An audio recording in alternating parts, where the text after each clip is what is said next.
કોઈ બી પાર્ટીની વાત હોય, આપણી જોડે પ્રશ્નો છે, પણ પ્રશ્નોનો ઉપાય કોઈની જોડે નથી. બધા કે અમારા વિસ્તારમાં આવા પ્રકારના પ્રશ્નો છે, એનું સમાધાન વર્ષોથી આવતું નહીં.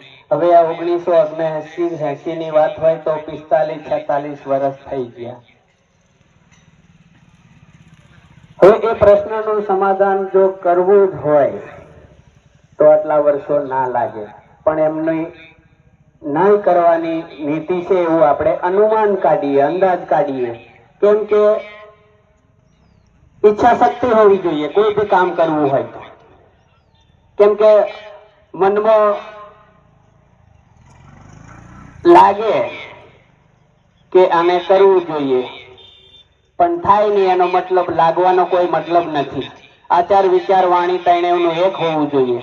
કેમ કે તાર તંબુરો ને મરગટનો એક જ સુર હોય તો જ ભજનનો તાલ આવે. આ કે કઈ અને કરે કઈ એટલે ખરેખર એ આપણા માટે ખાલી રાજી રાખવાની વાત છે, અને એ કોઈ નવી વાત નથી. આપણે બધા અનુભવી ચૂકેલા છે.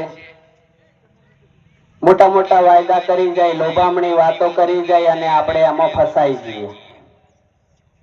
એટલે જે કંઈક લોભામણી વાતો આવે, ખોટું આશ્વાસન આલે, ખોટું આપણને હાથમાં તારા દેખાડે, ચાંદ દેખાડે, બપોરે તારા દેખાડે, એવા માણસથી હવે ચેતજો. અને એવા કોણ કોણ છે આપણે બધા જ જાણીએ.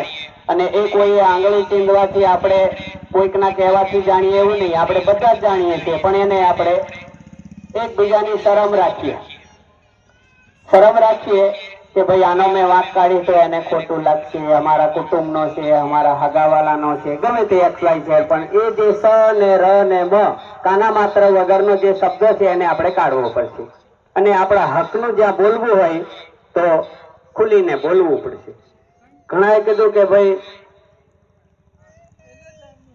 પંચાયતમાં આપણે કોઈ સવાલ કર્યો નહીં. એ જે છે ને આખા વિસ્તારનો પ્રશ્ન છે, એક ગામનો નથી, ખાલી શૈડીવાસન નથી. તમે આખા તાલુકાની વાત કરો, આખા આદિવાસી પટ્ટાની વાત કરો, 90% આપણી પંચાયતોમાં કોઈ સવાલ નહીં કરી શકતું. અને સવાલ કરે તો વિરોધ થાય, અને વિરોધ થાય તો એવો વિરોધ થાય કે એ બિચારો 5 પેઢી સુધી બૌદ્ધિક રીતે દબાઈ જાય. આર્થિક રીતે પણ દબાઈ જાય, બૌદ્ધિક રીતે બી દબાઈ જાય, માનસિક રીતે બી દબાઈ જાય. પ્રેશર જ એટલું આવે છે, બરાબર કે? એટલે આપણે એના લીધે નહીં બોલતા.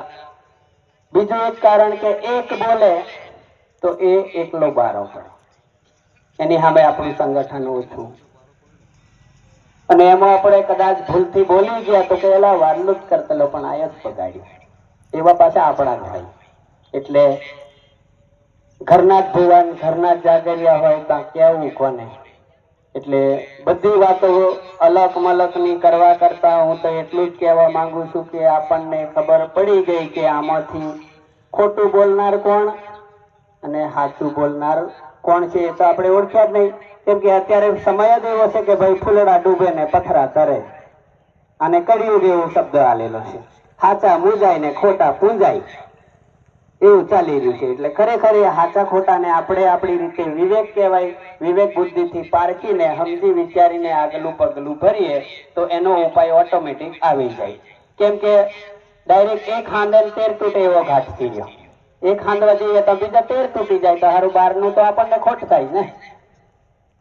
તો આ જે પરિસ્થિતિ એનો એક જ ઉપાય છે કે ભાઈ જે અત્યાર સુધી આપણે વેઠ્યું, બે પાર્ટીને આપણે જાણી, કોંગ્રેસને બી જાણી, ભાજપને બી જાણી, દરેક જણને આપણને શું હતું કે ભાઈ આ 5 વર્ષમાં ભાજપ સરકારે કઈ કામ નહીં કર્યું તો આવતા 5 વર્ષમાં આપણે કોંગ્રેસને આલીએ, એ સારું કરશે એવી આશાથી. બરોબર કે? એ બેમ જ રમતા હતા ને આપણે. હવે આપણને ત્રીજો વિકલ્પ